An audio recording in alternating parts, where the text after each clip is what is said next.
Vayan conmigo a la primera carta del apóstol Pedro. Estamos estudiando de manera expositiva esta carta y vamos a continuar donde quedamos la semana pasada.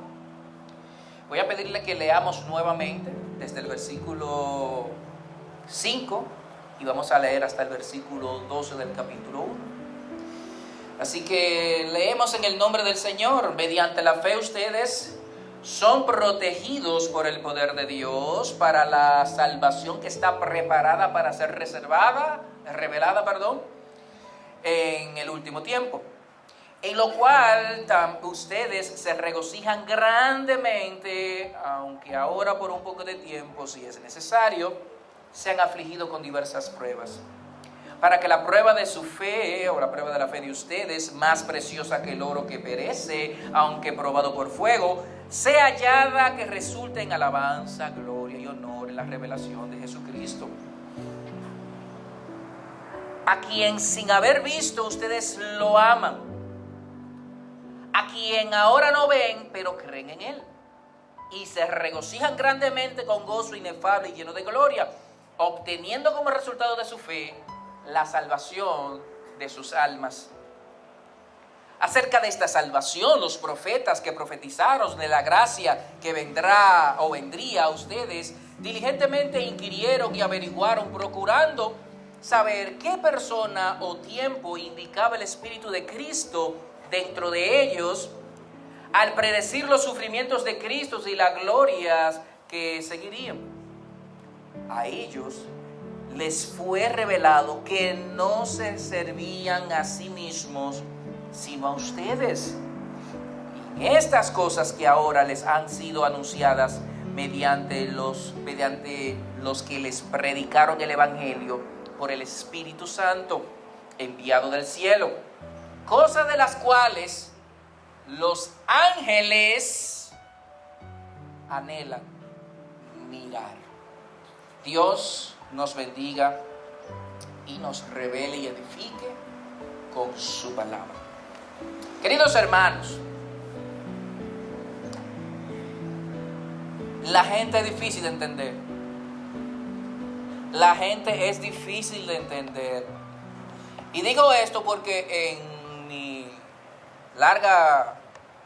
largos días de cristiano, yo he visto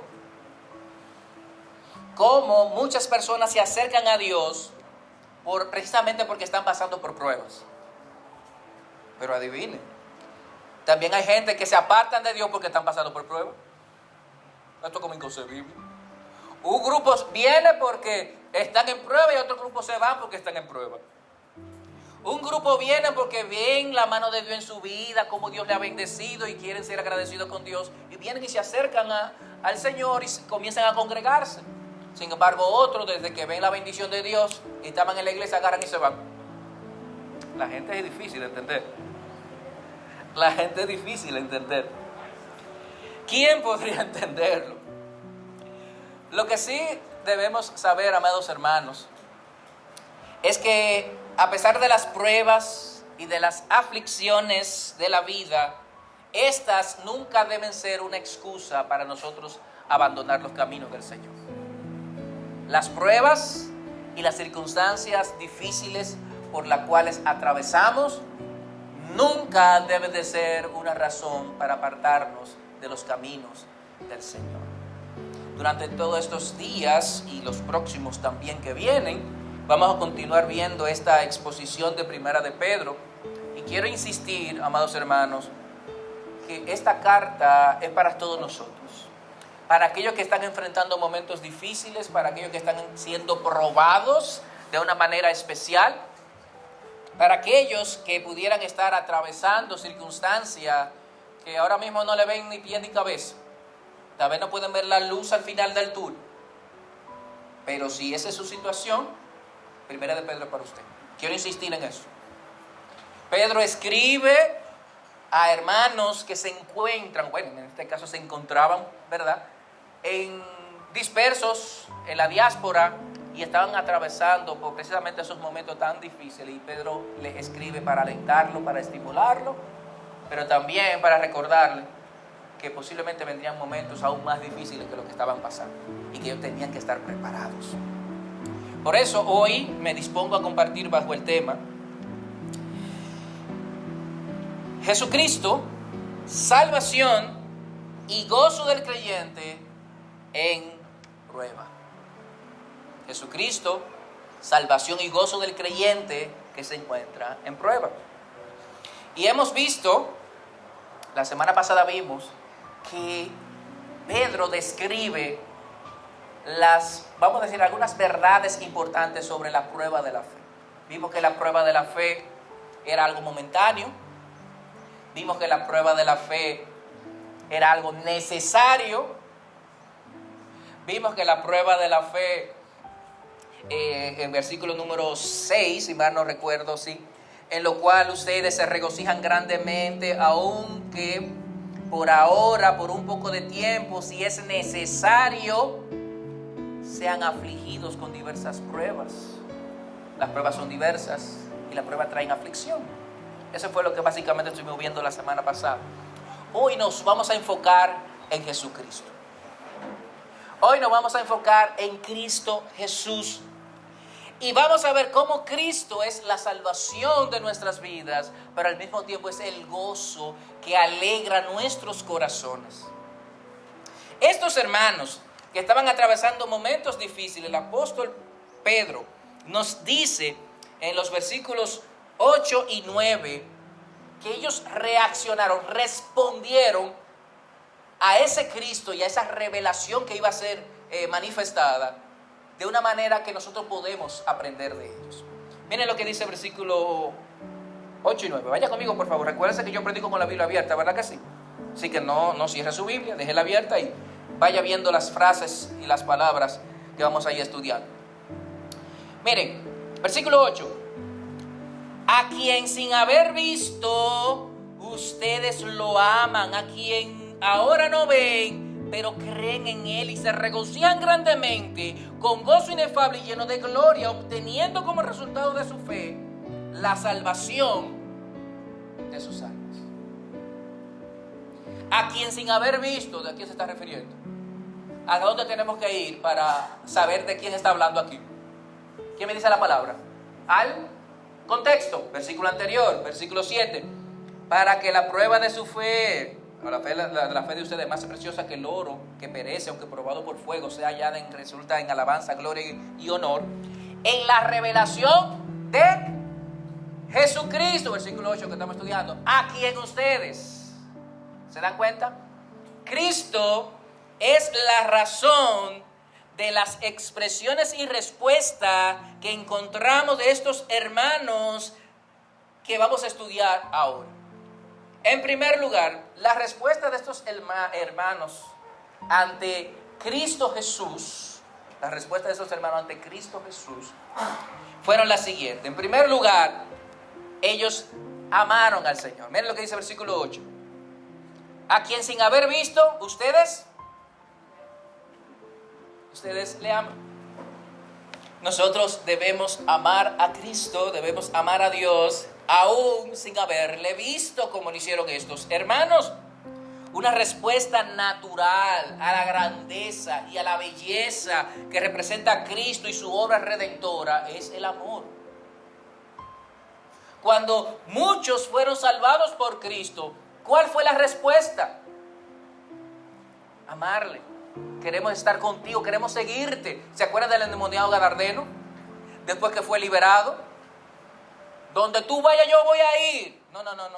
Jesucristo le dijo, quédate aquí, sé testigo y testifica aquí en esta ciudad. ¿Por qué? Porque cuando Cristo llega a la vida de una persona, la transforma, la cambia y como respuesta natural es brindarle amor a Jesús. Estos hermanos estaban en medio de la prueba, estaban en medio del fuego, estaban siendo menospreciados, estaban siendo calumniados, estaban siendo tratados injustamente. Y aún a pesar de esa prueba de su fe, ellos amaban a Jesús. Ellos no se preguntaban por qué un Dios tan bueno permite que yo pase por esto. Ellos decían, estoy siendo probado, pero aún probado, yo amo a Jesús. Yo amo a Jesús. El amor de estos creyentes era un amor sincero. Y el apóstol Pedro estaba convencido de que ese amor era sincero.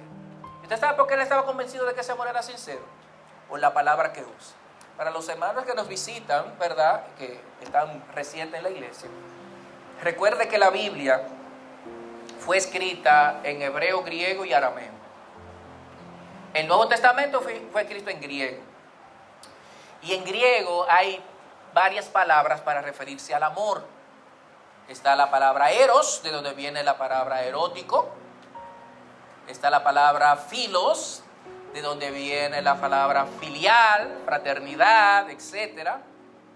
Y está ágape, de donde también se traduce por amor. Las tres palabras en griego significan amor, pero cada una tiene una, por decirlo así, una entonación distinta. El amor eros es ese amor erótico, apasionado, ¿verdad?, de cuando una persona le tiene a otra, a su pareja. El philos es el amor fraternal, el amor de amigo, el amor que siento, ¿verdad?, por mis amigos, mis familiares. Pero el amor ágape es el amor más profundo. Es el amor que está dispuesto a sacrificarse sin esperar nada a cambio. Por eso cuando nosotros en la Biblia encontramos que en Primera de Corintios, capítulo 13, donde habla que el amor es sufrido, es benigno, no es jactancioso, no se envanece, no busca lo suyo, no se irrita. La palabra que se utiliza es ágape, no se utiliza philos. De hecho, para que ustedes vean lo interesante de esto, para Pedro, el que Pedro usara la palabra ágape significa mucho para él, personalmente. En el capítulo 21 de Juan, ¿se acuerdan después que Cristo resucitó? ¿Ustedes se acuerdan que Pedro negó a Jesús? ¿Se acuerdan de esto? ¿Verdad que sí? ¿Cuántas veces lo negó? 3 veces, ¿verdad? Y dice el texto que en una hasta maldijo. ¿Quién es ese? No sé quién es ese. Cuando Cristo resucita, tiene que ir a buscar a Pedro de nuevo. Aparentemente, su estado emocional y la carga por haber negado al Señor le llevó a regresar a pescar. Y le dijo una vez a sus compañeros, me voy de pesca nuevamente. Y le siguieron los otros porque era un líder nato. Se fue y llevó un grupo de los discípulos, de los que habían sido seleccionados por el Señor, se lo llevó a pescar. Y tuvieron un encuentro con el Señor. Allí hubo otra pesca milagrosa, ¿verdad que sí? Y dentro de ese desayuno que tuvieron, Jesucristo se dirige a Pedro. Capítulo 21, versículo 15 al 17. Y Jesucristo le hace la siguiente pregunta a Pedro. Pedro, ¿me amas más que esto? En la traducción Reina Valera 60, la que mayormente se utiliza, Pedro responde, sí, Señor, tú sabes que te amo. Pedro, ¿me amas? Sí, tú sabes que te amo. La segunda vez, Pedro, ¿me amas? Sí, tú sabes que te amo. Apacienta mis corderos, apacienta mis ovejas. Pedro, ¿me amas? Sí, tú sabes que te amo. Aunque dice el texto que se entristeció porque le había preguntado la tercera vez que si le amaba. Ahora, en esa traducción no se nota mucho el juego de palabras que se hace en el griego y en el hebreo. ¿Se acuerdan? Ágape, philos. Permíteme leerla en la traducción que generalmente uso, la Nueva Biblia de las Américas, para que ustedes entiendan la diferencia y por qué Pedro le responde, el texto dice que se entristeció la tercera vez que Cristo le pregunta. Miren cómo suena. Cuando acabaron de desayunar, Jesús dijo a Simón Pedro, Simón hijo de Juan o de Jonás, ¿me amas más que esto? Agapasme, en griego es agapasme. Sí, Señor, tú sabes que te quiero. Filose.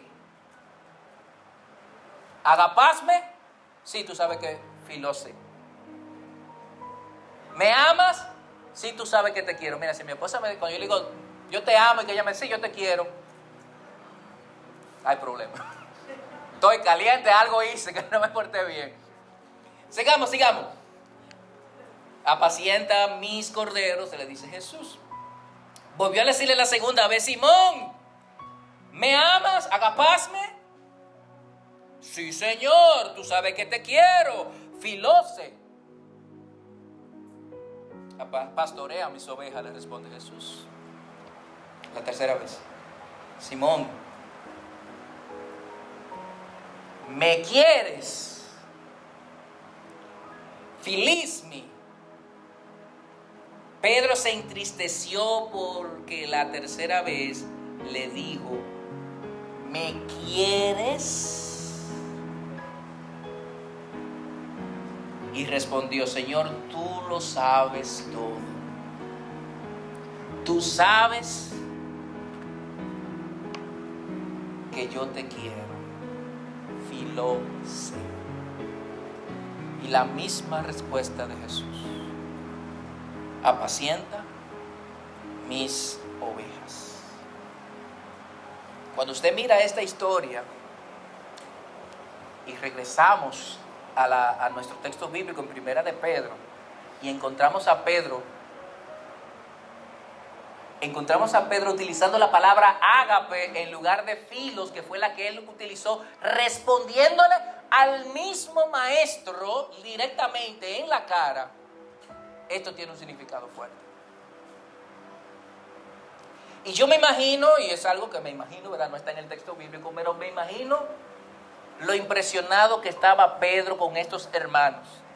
Pedro tuvo la oportunidad de ver al maestro y él dice de estos hermanos, que estos hermanos, sin haberle visto, ustedes le agapan. Ustedes le aman con un amor sacrificial, con un amor sublime, con el mismo amor con el que Dios nos ama. No era un mero sentimiento pasajero y momentáneo. No era el sentimiento o el amor que el mismo Pedro tenía. Me imagino que Pedro admiró a estos hermanos, porque él reconoció, posiblemente viendo la evidencia que hemos expuesto, él reconoció que a esa altura estos hermanos amaban al Señor tan sinceramente que se recordó que en aquel tiempo él no pudo amarlo en ese momento como ellos le amaron en ese instante. Sin embargo, este Pedro fue el Pedro que estuvo dispuesto a entregar su vida por Cristo. Murió crucificado igual que el maestro. Pero él dijo, miren, a mí no pueden crucificarme igual que mi maestro. Tienen que crucificarme con la cabeza hacia abajo, porque yo no soy digno. Yo no soy digno de ser crucificado igual que mi Señor. Y a Pedro lo crucificaron según la tradición, con la cabeza hacia abajo. Así que nosotros, queridos hermanos, estamos de igual manera desafiados a que, como estos hermanos que no vieron a Jesús en persona, nosotros también no lo hemos visto en persona como Pedro pudo verlo en persona. Nosotros de igual manera estamos atravesando pruebas y aflicciones, como también estos hermanos estaban pasando por pruebas y aflicciones. Nosotros de igual manera esperamos y hemos recibido la oferta, la salvación a través de la predicación del Evangelio de nuestro Señor Jesucristo. Ellos lo recibieron, nosotros también. Y se espera entonces de nosotros que respondamos a esta salvación de la misma manera que ellos respondieron, amando genuinamente a nuestro Señor Jesucristo. La pregunta que le tengo a usted es la siguiente: si usted se autoanalizara, ¿realmente usted ama o quiere al Señor? Si usted pensara en lo que usted está dispuesto a hacer por causa de Cristo, es eso que está dispuesto a hacer, sería una expresión de que usted quiere al Señor o de que usted ama con amor ágape. En esta semana vi un par de noticias donde creo que en Guinea Ecuatorial y en otro país africano mataron a varios cristianos. Hombres y mujeres indefensos que estuvieron dispuestos a dar su vida por amor al Señor. En Guinea Ecuatorial, la noticia era que una joven se había convertido al Señor y entraron unos desaprensivos y por hecho de ser cristiano la mataron. Su familia escapó, se salvó a chepa, por como decimos nosotros. Nosotros tenemos libertad de culto aquí. Podemos decir que somos cristianos y hasta si decimos que somos cristianos se nos da cierto estatus de una persona seria y se nos considera, etcétera. Pero en países donde el cristianismo no es aceptado y que ahora mismo, en este mismo momento, posiblemente hay hermanos que quisieran estar reunidos adorando a Dios como nosotros lo estamos haciendo, no pueden hacerlo. Sin embargo, por amor a Jesús están dispuestos a atravesar las pruebas más difíciles que tengan que pasar. Las pruebas son necesarias, como vimos la semana pasada. Son necesarias para saber si nuestra fe es auténtica. Y si nuestra fe es auténtica, se va a expresar en un amor genuino y verdadero. Miren, sigamos, porque en el mismo versículo 8 nos dice que estos hermanos no solamente respondieron con amor al Señor, a la salvación en Cristo Jesús. Estos hermanos también respondieron con fe. Miren lo que dice: a quien sin haber visto ustedes lo aman, a quien ahora no ven, pero ¿qué dice? Pero creen en Él. Nosotros no estamos viendo a Cristo, sin embargo, creemos en Él. Y otra respuesta natural también de estos hermanos es que ante la realidad de la salvación que ellos habían experimentado en Cristo Jesús, ellos creían en Jesús, ellos habían puesto su fe en Cristo. Y esta fe, que era el medio para que el poder de Dios lo protegiera, como dice el versículo 5, mediante la fe ustedes son protegidos por el poder de Dios para la salvación. Esta fe que tenía como resultado la salvación misma, versículo 9, el versículo siguiente dice: obteniendo como resultado de su fe la salvación de sus almas. Esta fe estaba siendo probada como se prueba el oro, versículo número 7, para que la prueba de su fe, más preciosa que el oro que perece, aunque probado por fuego, esta fe se espera que sea hallada en alabanza, gloria y honor en la revelación de nuestro Señor Jesucristo. Sea hallada, que resulte en alabanza, gloria y honor en la revelación de nuestro Señor Jesucristo, versículo número 7. Nosotros, queridos hermanos, estamos llamados a responder no solamente con amor por el Señor, sino también con fe, con certeza. Es pues la fe, la certeza de lo que se espera, la convicción de lo que no se ve. Ellos no estaban viendo a Jesús, no habían visto a Jesús, y aún no viendo a Jesús, creían en Jesús.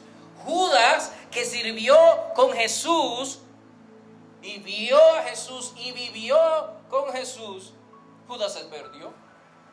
Pedro, que fue llamado por Jesús, negó a Jesús.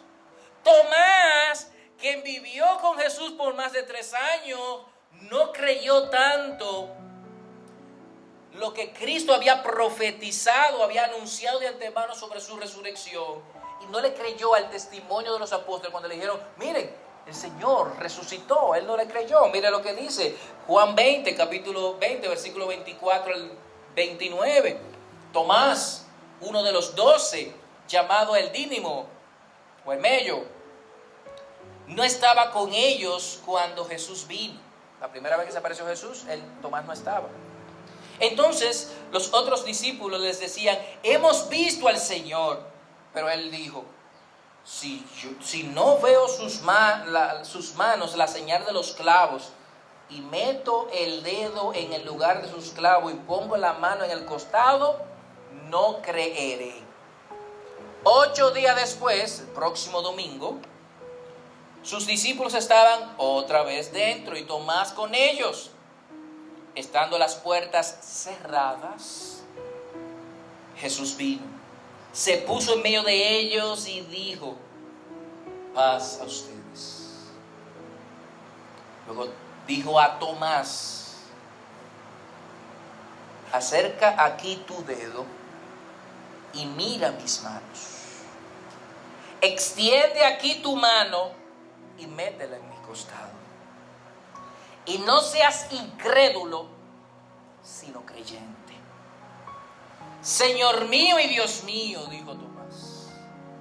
Jesús le dijo, porque me has visto, has creído. Dichosos los que no vieron y sin embargo creyeron. Wow. Saludó a todos, paz a ustedes. Tomás, ven acá. Mira mis manos, mira mis costados. Diría el buen dominicano, dime ahora entonces. Dime ahora entonces. Tomás, que es increíble. Piensen en esto. Más de 3 años con el Señor. Vio la multiplicación de los panes y los peces. Él fue uno de los que vio eso y de lo que distribuyó esa multiplicación. Él vio a Jesucristo resucitar muertos. Él vio a Cristo caminar sobre las aguas. Él vio las cantidades de endemoniados que liberó. Y no creyó que Cristo había resucitado de los muertos, cuando ya Cristo le había dicho que iba a resucitar. Se lo anunció en varias ocasiones.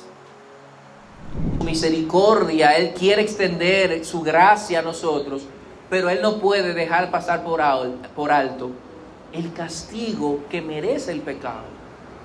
Y Cristo ocupa en la cruz nuestro lugar, recibe el justo castigo por el pecado, por nosotros, y nos ofrece entonces el perdón y la salvación en su gracia. Así que estos hermanos amaron al Señor, creyeron en el Señor, pero no fue lo único que hicieron. Estos hermanos también se regocijaron en Él. Miren lo que dice el mismo versículo 8 al final.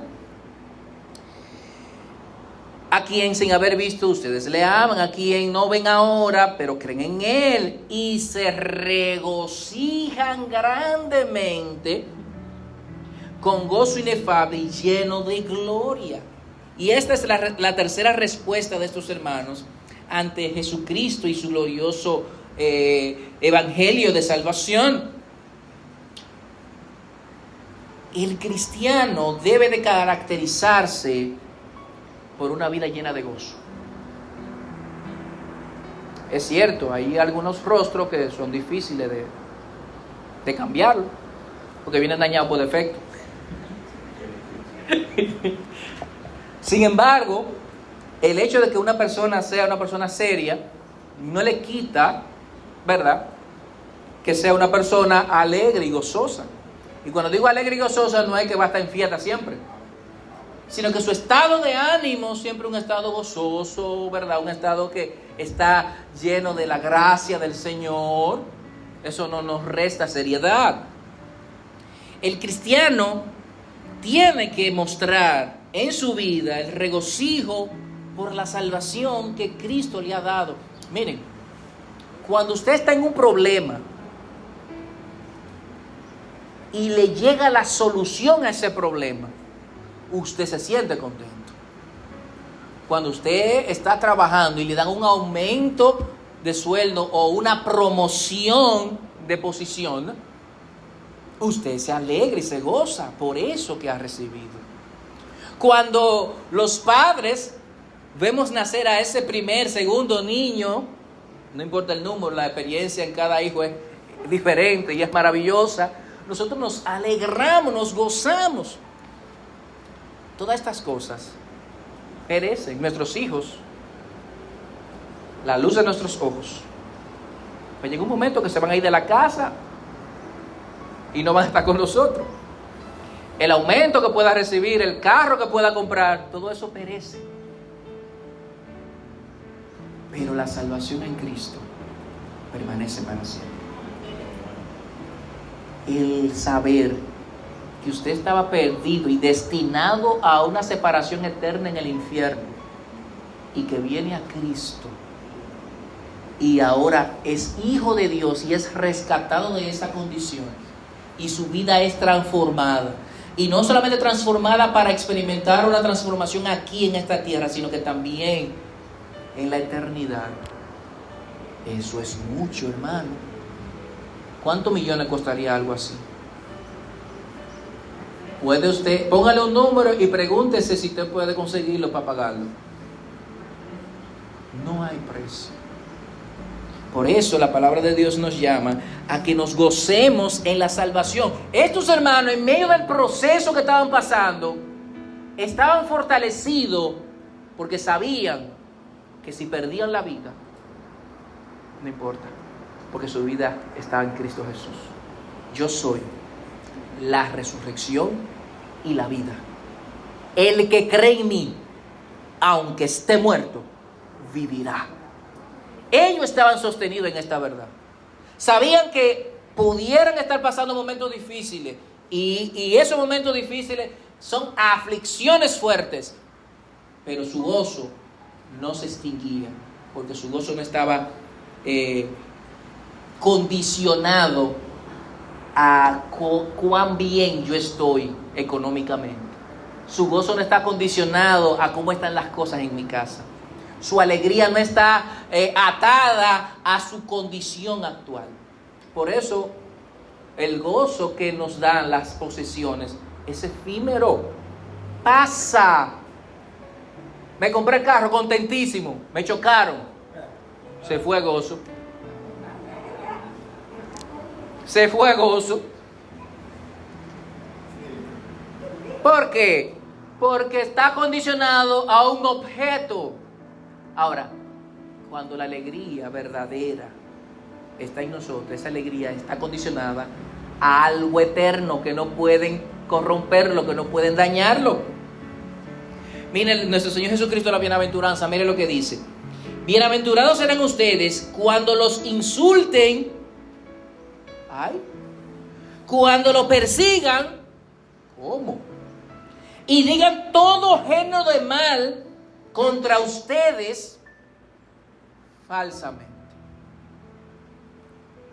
Pongan atención aquí. Le voy a repetir eso. Bienaventurados serán cuando los insulten, los persigan y digan todo género de mal contra ustedes falsamente.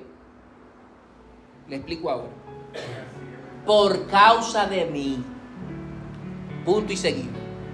Regocíjense, alégrense, porque la recompensa de ustedes en los cielos es grande, porque así persiguieron a los profetas que fueron antes de ustedes.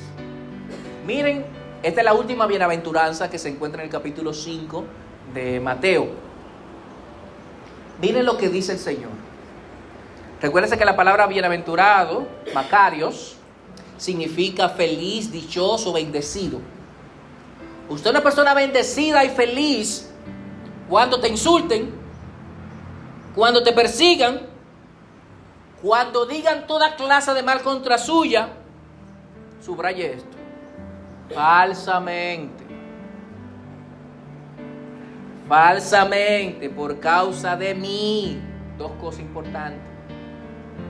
O sea, en otras palabras, No es que hablen mal de usted con razón. No. Si están hablando mal de usted y están hablando con razón, hay un problema. Usted no está dando un buen testimonio. Hello, ¿alguien en casa? Amén o ayayay. La bienaventuranza es para aquellos que van a hablar mal de ustedes, que lo van a perseguir, que lo van a insultar, pero hablando mentiras. Eso hay como que la cosa es muy distinta.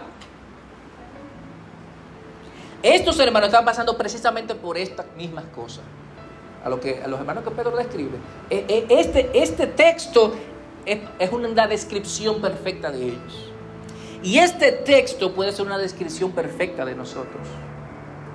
Amados hermanos, nunca el cristianismo a través de la historia ha sido aceptado en totalidad. Siempre ha sido perseguido, siempre ha sido insultado, siempre ha sido blasfemado, siempre se ha calumniado falsamente.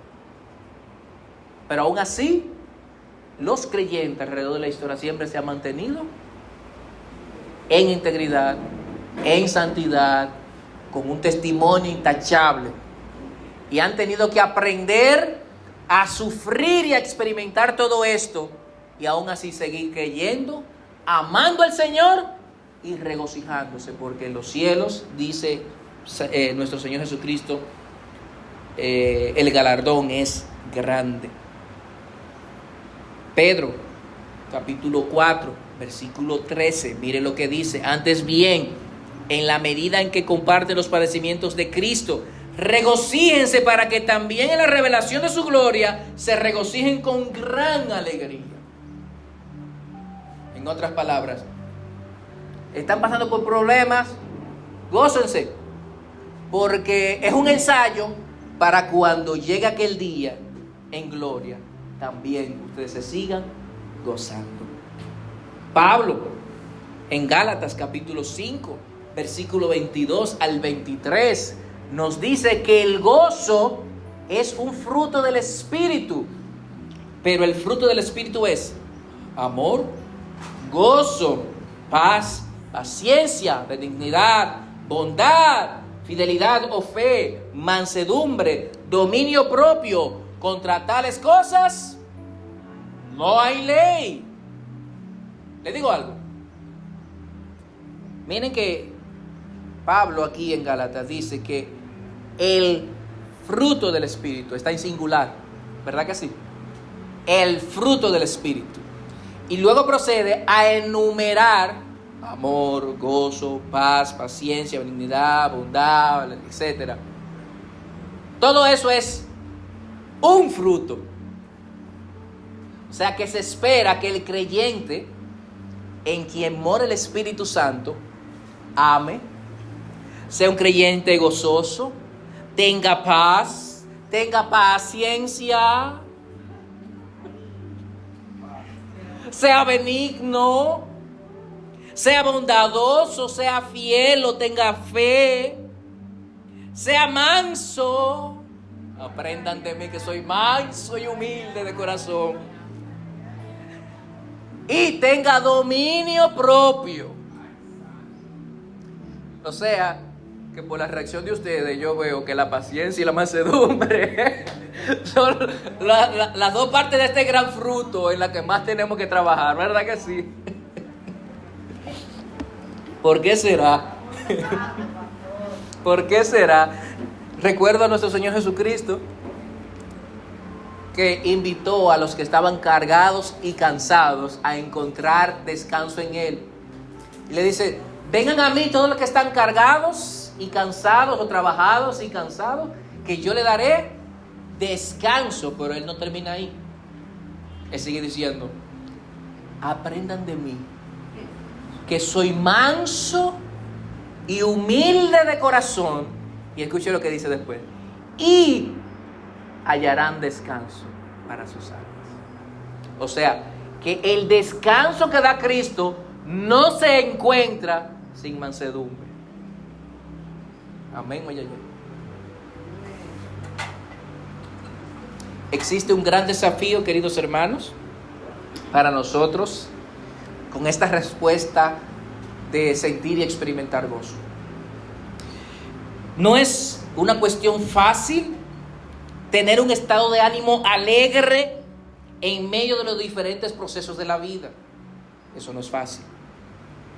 Las Escrituras nos invitan a experimentar un gozo extraño, porque no está sujeto a las circunstancias favorables ni a nuestro estado de ánimo emocional ambivalente, sino un gozo que surge de la plena convicción de que Cristo es nuestro Salvador y que nos sostendrá y dará algo mucho mejor en la eternidad. Amados, Dios nos ha brindado un mensaje que ha cambiado la vida de millones de personas, el Evangelio de Cristo. Este mensaje es que Dios, en la persona de Jesús, cargó nuestros pecados y nos da ahora su gracia, su salvación a todos aquellos que responden creyendo y arrepintiéndose de sus pecados. Y aquellos que han aceptado por fe al Señor tienen la salvación. Miren lo que dice el versículo 9. Obteniendo como resultado de su fe, ¿es qué? La salvación. ¿Podemos estar seguros de la salvación? Claro que sí, hermano. ¿Eso es lo que dice? ¿Eso no es lo que dice el texto? Todas las religiones te van a decir, no, que no se puede, nadie sabe quién va a ser salvo. Sí se puede saber. La Biblia dice que aquellos que se han arrepentido y han puesto su fe en Cristo son salvos. La Biblia dice, Efesios capítulo 2, versículo 8, que por gracia somos salvos por medio de la fe, y esto no de ustedes, pues es don de Dios, no por obra para que nadie se gloríe. No vamos al cielo porque nos portamos bien, nos portamos bien porque vamos para el cielo. Porque nadie puede pagar la salvación. Yo no puedo pagarle a Dios por portándome bien para que me lleve al cielo. Ya Cristo pagó el precio. Ahora yo respondo ¿cómo? Amándole, creyéndole y gozándome en Él. Porque somos hechuras suyas, sigue diciendo Pablo en Efesios 2, versículo 10. Somos creados en Cristo Jesús para las buenas obras, las cuales Dios preparó de antemano para que anduviésemos en ellas. Las buenas obras están ahí para que usted viva para eso. Usted existe para hacer las buenas obras, para honrar a Dios haciendo las buenas obras, pero las buenas obras no salvan. Que lo que salva es la obra que hizo Cristo, eso sí es lo que salva. La obra que hizo Cristo. Así que podemos estar seguros de la salvación cuando nos hemos arrepentido de corazón y hemos creído que Jesús es el Señor y que murió y resucitó. Esta es la palabra de fe que predicamos, que si confesamos con nuestros labios que Jesús es el Señor y lo creemos en nuestro corazón que Dios le levantó de los muertos, seremos salvos. Dice Romanos capítulo 10 versículo no me acuerdo, 8 y 9, ¿verdad? 8 y 9, 10, 8 y 9, sí, algo así, por ahí cerca, ¿verdad? Esa es la palabra, el Evangelio. Y esa verdad, esa salvación es la que tiene que motivarnos a amar apasionadamente a Jesús, a creerle con todo nuestro corazón de que lo que Él prometió se va a cumplir y a gozarnos aún en medio de las pruebas y las dificultades. No, la nevera está vacía, pero mi salvación está en Cristo. Se fue el gas y no hay ni 5 pesos disponibles en la tarjeta porque se debe toda, pero creo que el que prometió que me va a ayudar lo va a hacer en su momento. Amén. Que el proceso es difícil, que se está extendiendo, que no aguanto. Sí, pero permaneceré firme creyendo en el Señor. Amado Dios, queremos darte las gracias por tu palabra. Gracias por el ejemplo de estos hermanos a los que el apóstol Pedro reconoce que te amaban, que habían puesto su fe en ti y que además de eso se gozaban en medio del proceso que estaban viviendo porque su salvación estaba en Cristo Jesús. Nosotros de igual manera queremos amarte con todo nuestro corazón, con todas nuestras almas, con toda nuestra mente, con todas nuestras fuerzas. Queremos amar al prójimo como a nosotros mismos. Nosotros queremos creer en ti sin ningún titubeo, sin ninguna pizca de dudas, porque la fe es la certeza de lo que se espera y la convicción de lo que no se ve. Pero algo más queremos aprender también de ellos, y es aprender a mantenernos gozosos aún cuando nuestra situación es adversa y no es favorable. Ayúdanos a gozarnos, no por la situación adversa o favorable, sino más bien por la obra gloriosa de Cristo al salvarnos de nuestra eterna perdición. Señor, ayúdanos. Tú sabes la carga que has puesto sobre nuestros hombros. Mientras te amamos, mientras creemos en ti, mientras nos gozamos en lo que tú has hecho, queremos pedirte que nos ayude a sobrellevar esta carga, porque estamos siendo probados y aunque es momentáneo, es también duro y difícil. Así que danos las fuerzas para atravesar este valle y danos luz, solución para la gloria de tu nombre. Te lo pedimos, Señor, en el nombre de Jesús. Amén y amén. El Señor les bendiga, el Señor les guarde. Muchas gracias, hermanos.